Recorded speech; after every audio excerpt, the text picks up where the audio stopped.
السلام عليكم ورحمة الله وبركاته. الحمد لله رب العالمين والعاقبة للمتقين والصلاة والسلام على أشرف الأنبياء والمرسلين نبينا محمد وعلى آله وصحبه أجمعين ومن تبعهم بإحسان إلى يوم الدين، وبعد. قال جل وعلا: أعوذ بالله من الشيطان الرجيم، بسم الله الرحمن الرحيم. يا أيها الرسل كلوا من الطيبات واعملوا صالحا إني ما تعملون عليم. 18 سورہ مومنون آیت نمبر 51 ابھی آپ کے سامنے تلاوت کی گئی ہے، جس میں اللہ رب العالمین نے تمام رسولوں کو حلال روزی کھانے کا حکم دیا ہے۔ ایک جو اللہ رب العالمین نے تمام اہل ایمان سے، تمام مسلمانوں سے یہ حکم دیا، تمام مسلمانوں کو یہ خطاب دیا: یا ایھا الذین آمنوا کلوا من طیبات ما رزقناکم، اے لوگوں جو لوگ ایمان لائے ہو، ہم نے تمہیں پاکیزہ روزی دی ہے، اسی کو کھاؤ۔ واشکروا للہ، اور اللہ کا شکر ادا کرو، ان کنتم ایاہ تعبدون، اگر تم اپنے رب کی عبادت کرنے والے ہو۔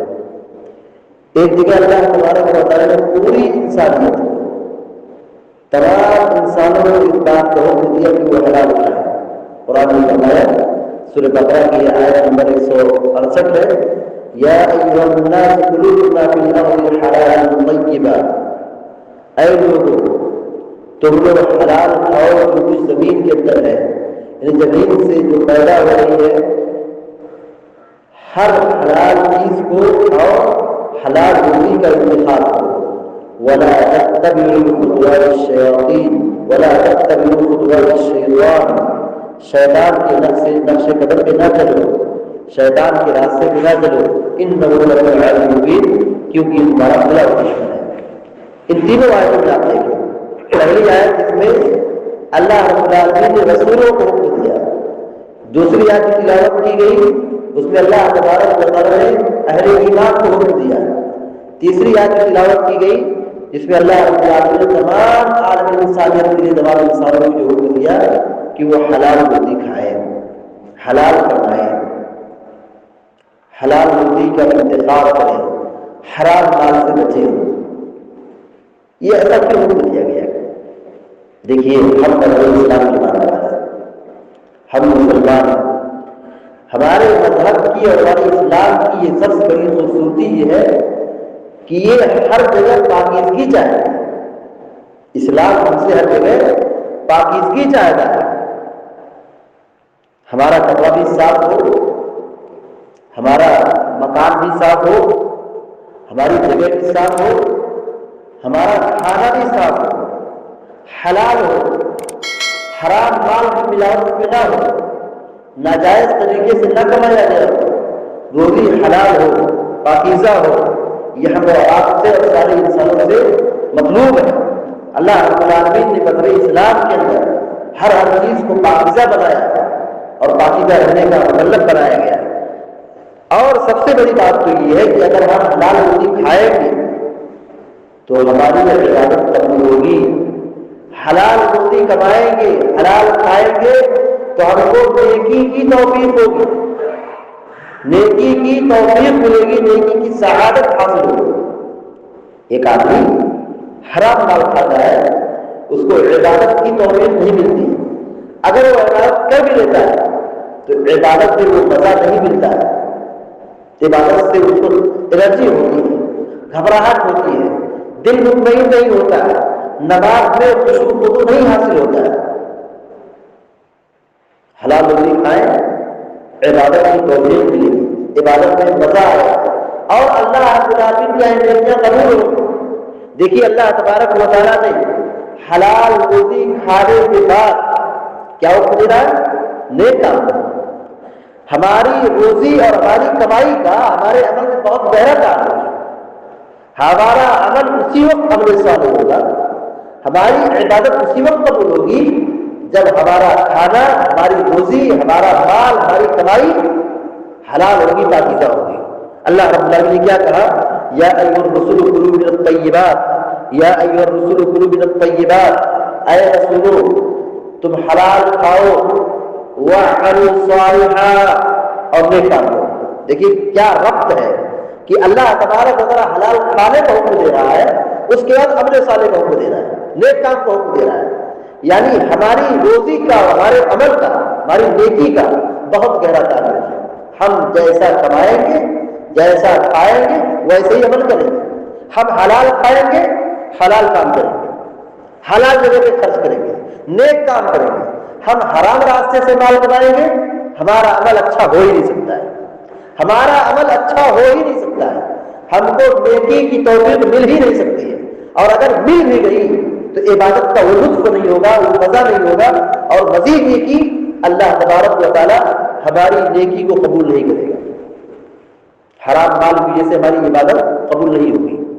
دیکھیے اللہ کے نبی علیہ السلام نے صدقہ کے تعلق سے فرمایا صاف لفظوں میں کہ وَلَا يَقْبَلُ اللَّهُ صَدَقَةَ غُلُولٍ، وَلَا يَقْبَلُ اللَّهُ صَدَقَةً مِّن غُلُولٍ، کہ اللہ تبارک و تعالیٰ حرام مال کا صدقہ قبول نہیں کرتا ہے۔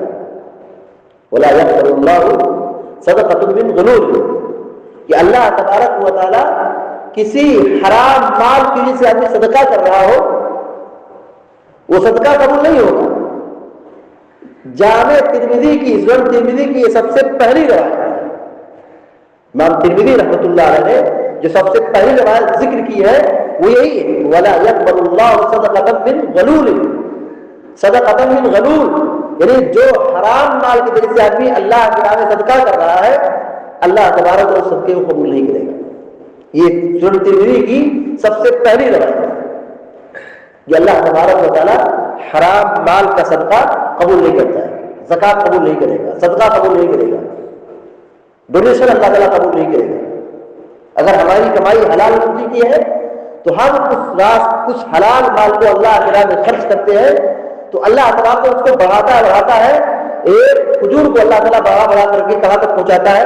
ایک پہاڑ بنا دیتا ہے۔ بخاری شریف کی روایت میں اللہ کے نبی صلی اللہ علیہ وسلم نے فرمایا کہ جو آدمی اپنی حلال روزی سے، حلال کمائی سے اللہ کی راہ میں کھجور کے برابر صدقہ کرے تو اللہ تبارک و تعالیٰ اس کو قبول کرتا ہے۔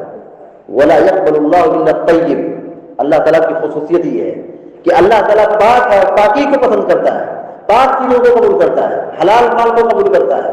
اس حلال روزی کے ذریعے سے جو اس نے آدھی کھجور یا کھجور کے برابر صدقہ کیا ہے، اللہ تعالیٰ بڑھاتے یہاں تک کہ وہ ایک پہاڑ بن جاتا ہے۔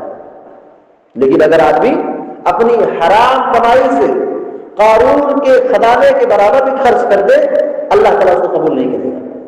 حرام مال کی وجہ سے آدمی کی دعا قبول نہیں ہوتی ہے، آدمی کی دعا قبول نہیں ہوتی ہے۔ اللہ کے نبی علیہ السلام نے ایک آدمی کے سفر کا ذکر فرمایا کہ ایک آدمی دور دراز سے سفر کر کے آتا ہے اور اپنے ہاتھ اٹھا کر کے، اس کی حالت کیسی ہے؟ اس کی حالت یہ کہ اس کے بال بالکل بکھرے ہوئے ہیں، اس کے اندر دھول مٹی جمع ہے، کپڑے گندے ہیں، یعنی انتہائی عاجزی کے ساتھ اپنے ہاتھ کو پھیلا کر کے اللہ سے دعا کر رہا ہے، اللہ رب العالمین سے دعا کر رہا ہے۔ کیا دعا کر رہا ہے؟ یا ربی یا ربی یا ربی، یعنی آدمی سفر میں دعا قبول ہوتی ہے، سفر میں ہو دعا قبول ہوتی ہے۔ آدمی ہاتھ اٹھا کے دعا کرے، یہ قبولیت کے اسباب میں سے ہے۔ اپنی دعا میں اللہ تعالیٰ کو بار بار یاد کرے، یہ قبولیت دعا کے اسباب میں سے ہے۔ اللہ تعالیٰ کیا کہتا ہے؟ یہ آدمی جو پریشان ہے، گڑگڑا رہا ہے، رو رہا ہے، اور یہ اپنے ہاتھ کو پھیلا کر کے دعا کر رہا ہے، اللہ تعالیٰ کہتا ہے اس کی دعا کو میں کیسے قبول کروں؟ اللہ تعالیٰ کیا کہتا ہے کہ میں اس کی دعا کو کیسے قبول کروں؟ اس کا کھانا بھی حرام، اس کا لباس بھی حرام، اس کی نشو و نما جو جسم کے اندر گوشت چڑھا ہے، جو خون دوڑ رہا ہے، وہ سب حرام ہے۔ یعنی حرام مال کے ذریعے سے کھا کر وہ موٹا ہو گیا ہے، تندرست ہو گیا ہے، گوشت اور گوشت میں اضافہ ہو گیا ہے۔ اب میں اس کی دعا کو کیسے قبول کروں؟ اس کی دعا کو کیسے قبول کروں؟ ہماری دعا اسی وقت قبول ہوگی جب ہم اپنی روزی کو پاکیزہ بنائیں گے، حلال بنائیں گے، تب جا کر کے اللہ تبارک و تعالیٰ ہماری دعاؤں کو قبول کرے گا۔ آج ہم اور آپ کتنی دعائیں کرتے ہیں مسلمانوں کے بارے میں، اپنے بارے میں، اپنے گھر والوں کے بارے میں، لیکن ہماری دعائیں قبول نہیں ہو رہی۔ یہاں سے لے کر کے حرم تک دعا ہو رہی ہے، لیکن دعا رنگ نہیں لا رہی ہے، ہماری دعائیں قبول نہیں ہو رہی ہے۔